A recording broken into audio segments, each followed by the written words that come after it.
10 at 10. Two major stories tonight. A threat on U.S. soil has prompted the Mall of America to ramp up its security efforts.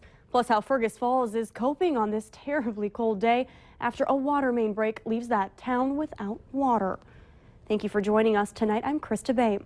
First, if you go to the mall with any frequency, you are at the center of a new terror threat tonight. Terrorists are taking aim at the Mall of America, cautioning shoppers. The mall says it's taking the threat seriously, adding safety measures both seen and unseen. This threat comes as Washington lawmakers and the White House are battling over money needed to keep the Homeland Security Department running. Funding will run out if Congress does not pass a spending bill by the end of this week. Brian Moore has the story.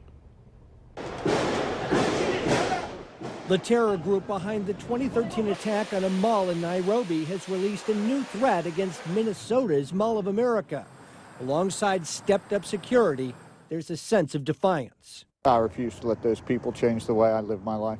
Still, the threat by al-Shabaab has to be taken seriously, according to the head of Homeland Security. I'm not telling people to not go to the mall. I think that there needs to be an awareness, there needs to be vigilance. The latest threat comes days before the Department of Homeland Security is scheduled to lose funding, caught between congressional Republicans and the White House in an immigration showdown. Funding for FEMA, the Coast Guard, the Secret Service, our Border Patrol agents. GOP lawmakers may have been handed an easy out this past week when a federal judge stayed President Obama's executive orders on immigration. We now have an exit sign, and that is the federal court decision saying that the president's actions unilaterally are unconstitutional. If Congress doesn't act by Friday, 30,000 workers may be furloughed, and far more critical personnel will have to keep on working without a paycheck. Brian Moore, NBC News, Washington. Senator Amy Klobuchar says that Minnesotans should not avoid the Mall of America. This isn't the first time the group has singled out Minnesota. In 2013, the terror group released a video it called the Minnesota Martyrs.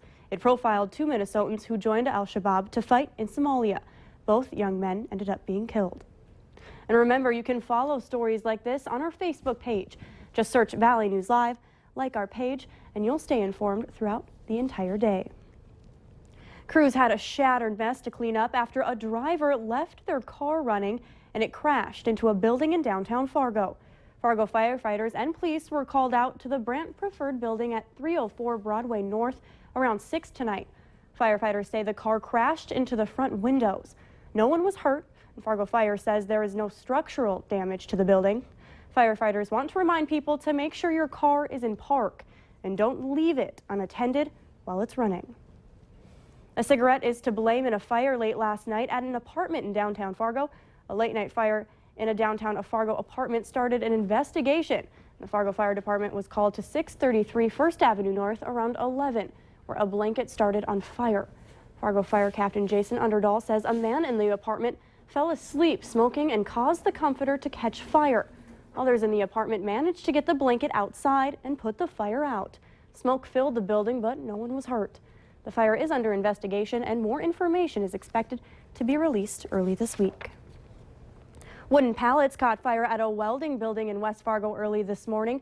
Firefighters were called out to Diversified Welding around 9 when West Fargo firefighters say the pallets caught fire in the middle of the building and the area filled with smoke.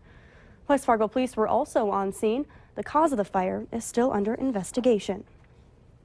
Fergus Falls got thrown for a loop after a water main break shut down half the city. Firefighters and city crews are working around the clock to find the leak. And now that they have, they're working tonight on repairing it.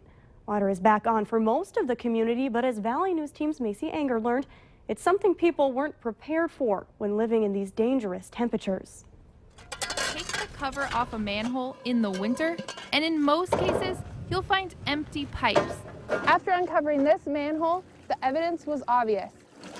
Water shouldn't be here. We aren't prepared at all. In fact, I did have to go to the store and at least just get some bottles of water to hold us through the day. You don't think that something like that would happen. Problems started when one pipe broke. Crews quickly fixed it, but noticed a bigger issue. The system should be, pretty much back in order.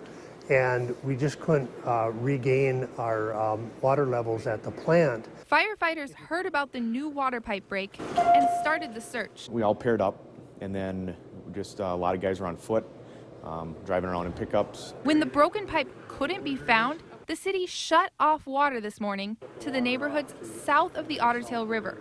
Luckily, that changed in the afternoon.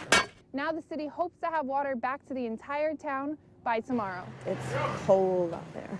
There's no official cause yet for the Yeah, break, the water It's plant too cold for this. I'm ready for it to be spring. but our weather could have been part of the problem. Macy Inger, Valley News Live. The boiling order remains in effect for the Hilltop community until 1 o'clock tomorrow afternoon. To hear the latest updates, you can call 218-332-5200, or you can head to valleynewslive.com for more information.